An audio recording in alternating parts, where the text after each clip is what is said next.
La paz del Señor sea con todos y cada uno de nosotros en esta mañana. Amén. Damos gracias al Señor porque estamos nuevamente aquí. Y como decía nuestro hermano Cacho, ¿verdad? Eso es motivo de regocijo cuando uno ve respuestas positivas en la iglesia. Eso es mucho que decir, hermano. Y nos gozamos en gran manera. Así que en esta mañana, amados en el Señor, vamos a estar hablando de una palabra que es sumamente interesante, hermano, y que esa palabra debe formar parte en cada uno de nosotros, hermano. Así que entonces, hermano, nosotros como seres humanos, ¿de qué depende nuestro estado de ánimo? ¿De qué depende nuestro estado de ánimo? Para muchos depende de las circunstancias, ¿verdad? Cuando la circunstancia es buena, es favorable, pues entonces, ¿cómo yo me siento?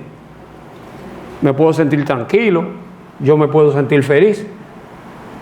Pero si la situación es adversa, hermano, ¿qué sucede?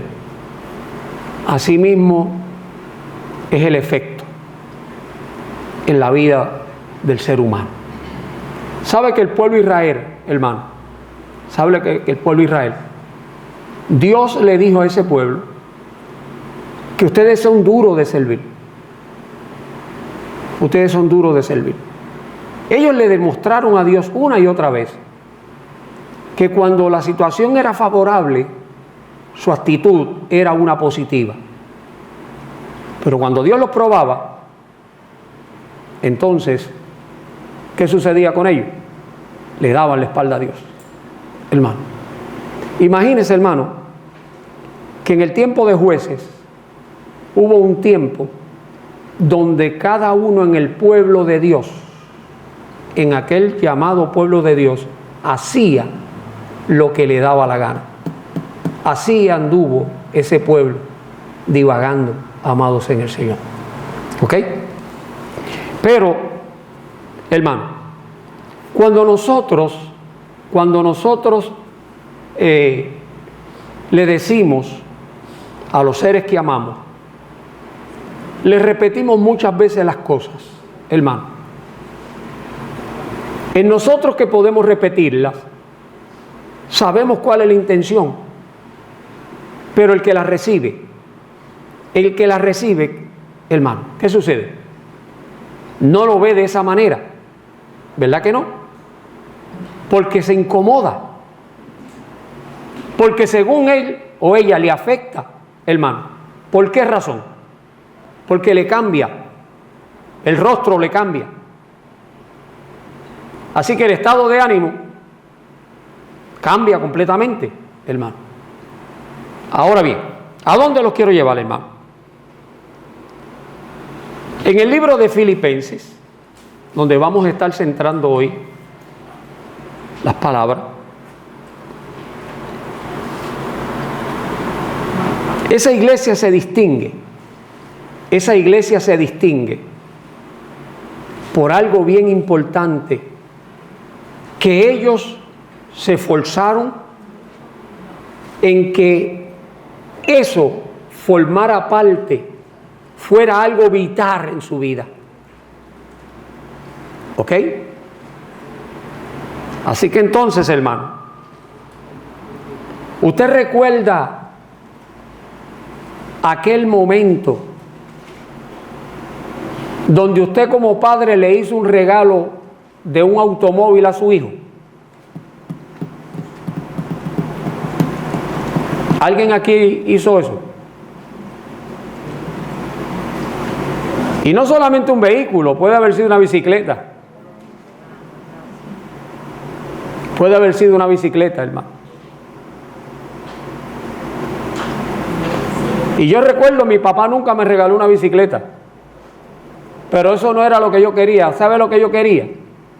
Y nunca me lo regaló. Un rifle de bolines. Mire qué cosa es esa, ¿eh?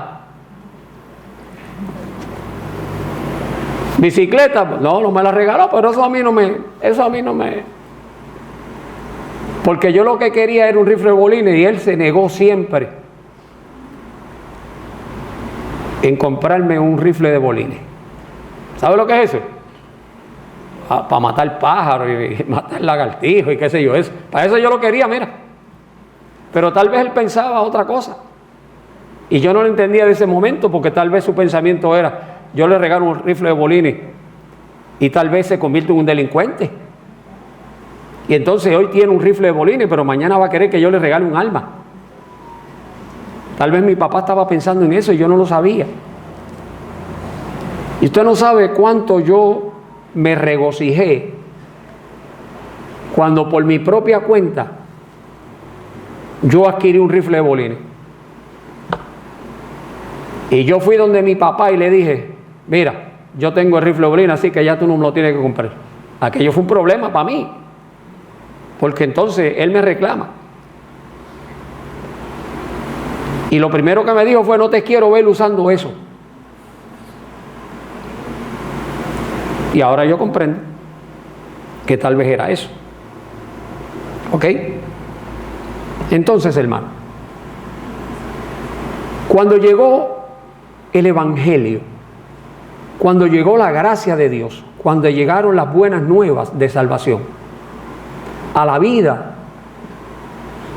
de este lugar llamado Filipo, hermano, impactó a muchos gentiles en aquel lugar y judíos también. Y se regocijaron, hermano. Y se regocijaron. Ahora, ¿qué cosa yo puedo hacer con lo que yo recibo? Con lo que yo recibo. Yo puedo hacer de eso que recibo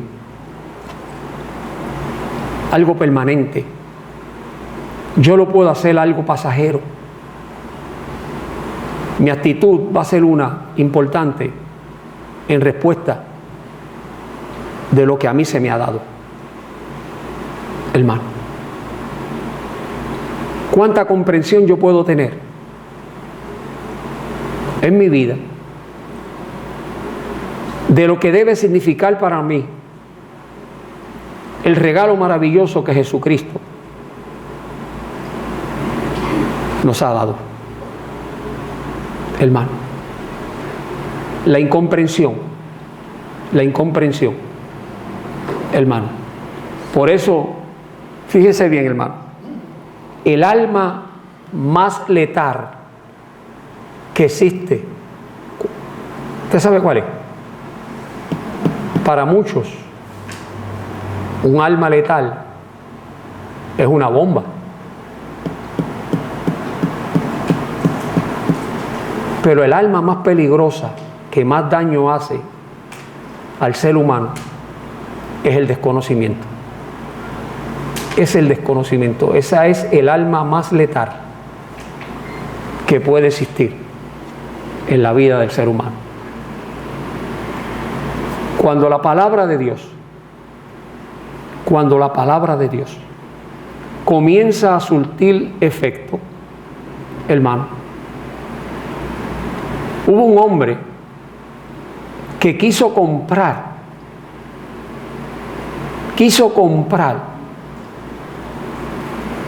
el poder de Dios. Y ese era Bar Jesús. Quiso hacerlo y no pudo, hermano. Así que si entonces él hubiese podido comprarlo con su mala intención,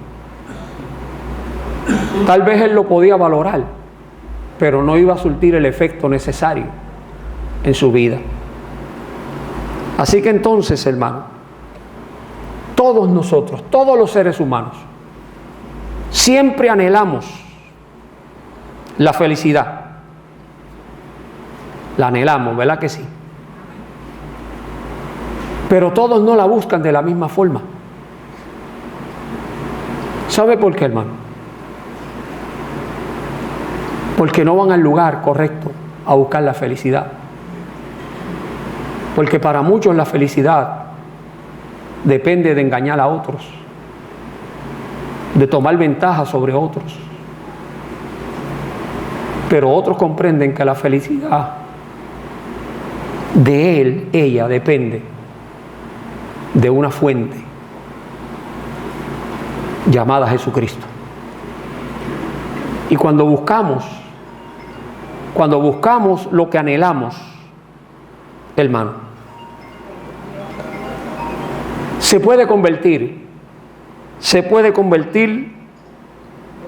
en algo verdadero. Pero la búsqueda, hermano,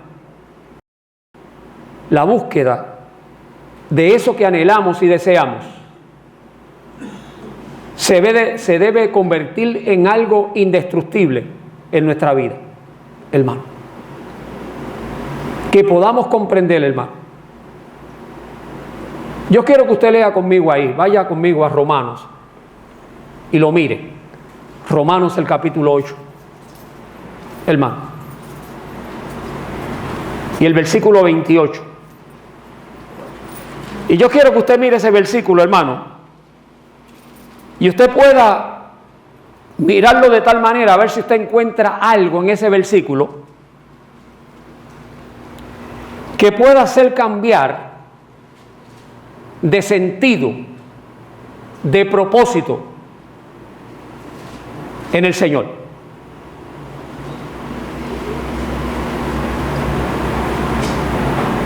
Hermano, porque el autor de esa carta, el apóstol Pablo, la carta a los romanos, escrita desde Corinto, no desde Roma, esa carta fue escrita en Corintio. Entonces, hermano, Pablo dice ahí, y sabemos, Pablo no dijo, y saben, Pablo dice, y sabemos. ¿Qué sabemos? Que los que aman a Dios, todas las cosas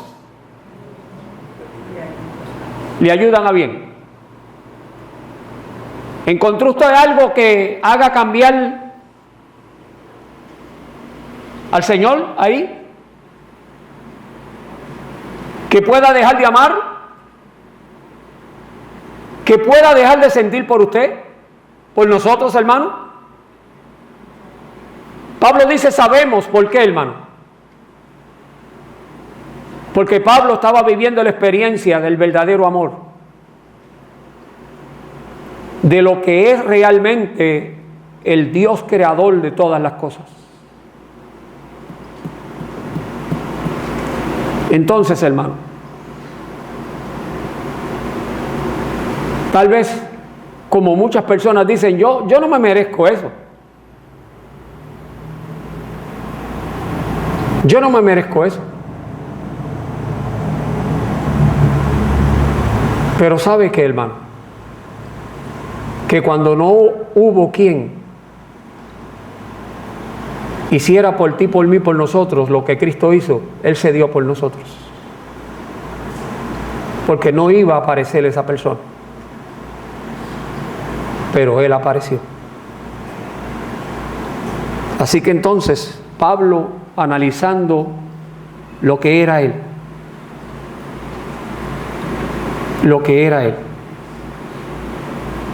no solamente hebreo de hebreo en cuanto a la ley fariseo, circuncidado al 8º día del linaje de Israel. Pablo se consideraba el más vil de los pecadores, al extremo que Pablo dijo que era como un abortivo. Pero entonces, hermano, cuando él comienza a vivir la experiencia de lo que es la manifestación de un verdadero amor, ¿usted cree que Pablo se acordaba de lo que era? Porque ahora Pablo decía, yo soy un hijo de Dios. Yo soy un hijo de un rey soberano, de un rey de reyes y señor de señores. Entonces, hermano, por eso es que Dios conoce en medio de la aflicción quién es fiel, hermano. Entonces, Pablo vivió la experiencia de conocer lo que es la verdadera manifestación de lo que era Dios. ¿Y qué yo voy a hacer ahora? Que estoy viviendo la experiencia.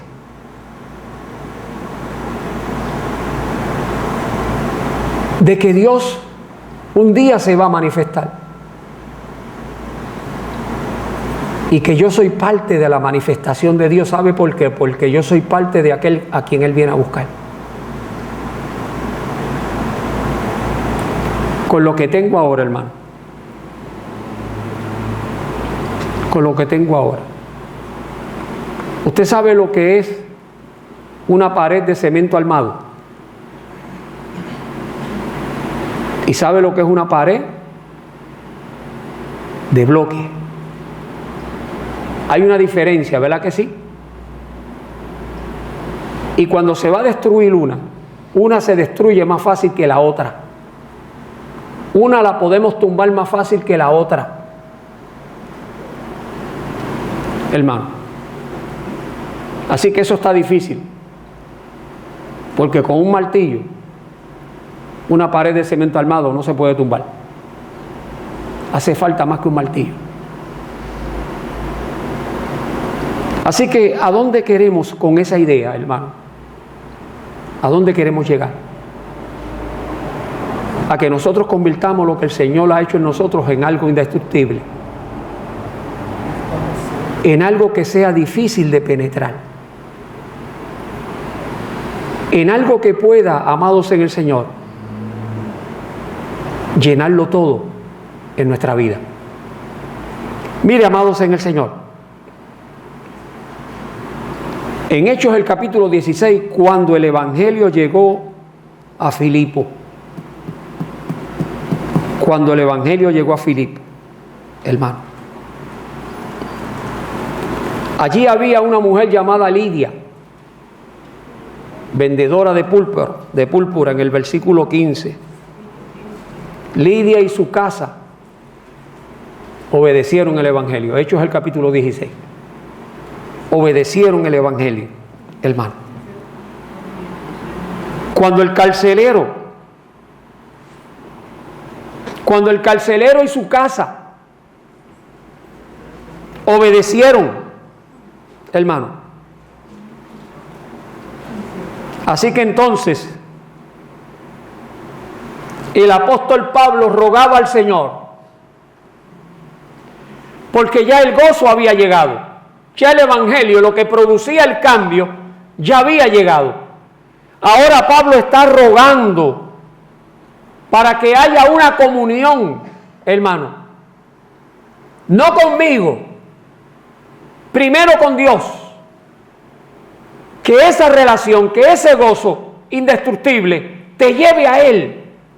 Porque es de la única forma que yo puedo tener participación para que eso sea algo, hermano, impenetrable en mi vida.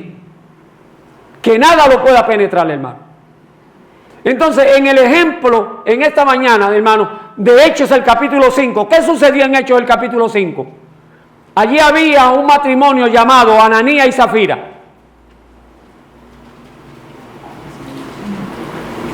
Y tenían una propiedad. Y vendieron la propiedad. Así que ellos podían dar lo que ellos querían. A ellos nadie le dijo, tienes que dar la mitad, tienes que dar 75, tienes que dar 80. No, eso era de ellos. ¿Y qué hicieron ellos? Ambos convinieron en tratar de engañar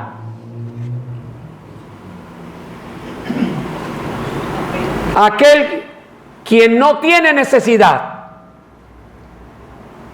de que nadie le recomienda a nadie, porque él sabe los pensamientos del corazón. ¿Y qué sucedió con ellos? Ambos les sucedió lo mismo, hermano. Mintieron al Espíritu Santo y al Señor, ambos cayeron muertos, hermano. O sea, ellos no pudieron valorar. Pero en Hechos 4:32 dice que la multitud de los que habían creído era de un alma y un corazón, y nadie decía ser suyo lo que poseía, sino que todo lo ponían a los pies de los discípulos. ¿Para qué? ¿Para enriquecerse? Para cubrir las necesidades, hermano. Así que esa es la respuesta verdadera de lo que representa Dios en nosotros, hermano. El efecto multiplicador. Así que por eso, hermano, cuando el carcelero, hermano, ¿qué iba a hacer el carcelero? Quitarse la vida, hermano. ¿Cuándo cambió totalmente, hermano? O comienza, mejor dicho, a cambiar esa vida. Porque él sabía que su vida estaba en peligro. Él sabía. Él lo sabía.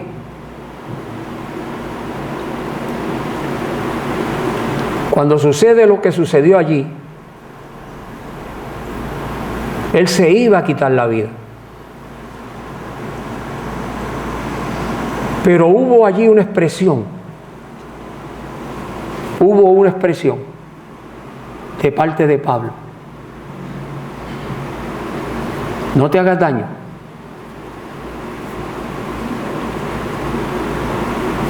Pues, ¿cómo quieres tú que yo no me haga daño si yo pago con mi vida si alguien se escapa? Y cuando él escuchó, todos estamos aquí, entonces pidió luz. Pidió luz. Así que inhaló y exhaló. Y todo cambió, amados en el Señor. Eso es la llegada de algo importante en nosotros. ¿Usted recuerda cuando usted recibió al Señor como su Salvador personal? ¿Todavía usted se acuerda, hermano? Porque eso debe ser algo vivo en nosotros, hermano. Eso debe ser algo vivo, hermano. Imagínese usted cuando Pedro negó al Señor. Imagínese usted, hermano, en un lago que se levante una tempestad y hayan olas en un lago. Humanamente eso es imposible, ¿verdad que sí? ¿Y dónde estaban los discípulos? Durmiendo, cuando el Señor viene caminando sobre las aguas. Se espantaron. Y Pedro le pidió al Señor que le permitiera caminar sobre las aguas. Y el Señor le dijo, ven. Y Pedro caminó. ¿Y qué pasó? El que se maravilló fue el Señor, que tan pronto Pedro se hundiera, como dijimos, Pablo se maravilló de que tan pronto os hayáis alejado de aquel que os llamó. Y le dijo, hombre de poca fe. Y le dijo una palabra. ¿Por qué? ¿Por qué dudaste? ¿Por qué?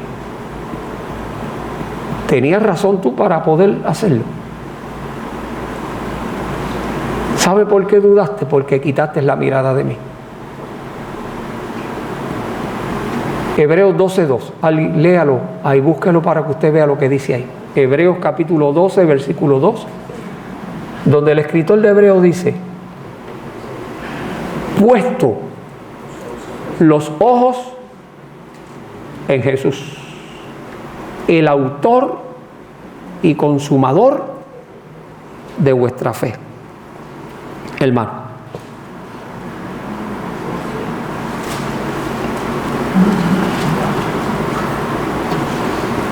Por eso Pablo a los filipenses le dijo en el capítulo 1 y versículo 27 que estéis firmes en un mismo espíritu, combatiendo unánimes por la fe del Evangelio, hermano. ¿Qué sucede cuando el carbón está unido todo? ¿Qué sucede, hermano? Cuando el carbón está unido, ¿cómo lo vemos?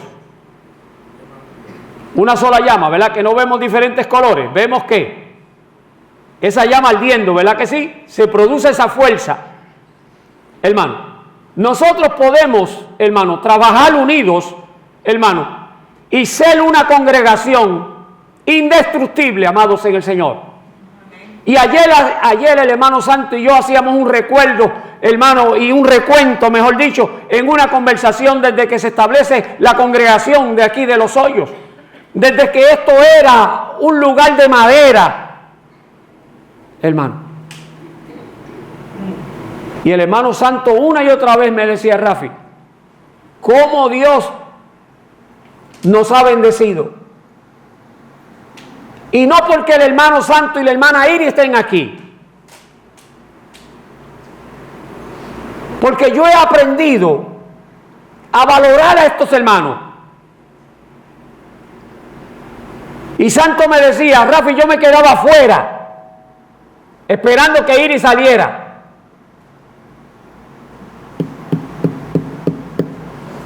Entonces, hermano, estos hermanos aprendieron desde muy temprana edad a valorar lo que Cristo hizo en su vida. Y así yo comienzo a mirar a cada uno de ustedes, amados en el Señor. Y cómo podemos valorar lo que el Señor ha hecho en nuestra vida, hermano. Y 60 años después, todavía siguen ahí ellos dos. Estimando, amados en el Señor, como ganancia lo que Cristo hizo. Y de igual forma para cada uno de ustedes, hermano. Como Dios no se avergüenza de llamarse Dios nuestro, hermano, y no se avergonzará de llamarse Dios nuestro. Y en Filipenses el capítulo 2 versículo del 1 al 4, Pablo dice, ¿sabe cómo podemos completar el gozo? Sintiendo lo mismo, teniendo el mismo amor, siendo unánimes, sintiendo una misma cosa, amados en el Señor. Sintiendo una misma cosa. A Pablo le podía haber dado lo mismo, el que hubiera necesidad o no. Pero no. Porque Pablo se esforzó. Porque si todos podemos sentir lo mismo, entonces todos podemos hablar lo mismo. Y todos podemos gozarnos teniendo lo mismo, amados en el Señor. Es por eso, hermano, que hay un pobre que no tiene nada y hay un rico que lo tiene todo.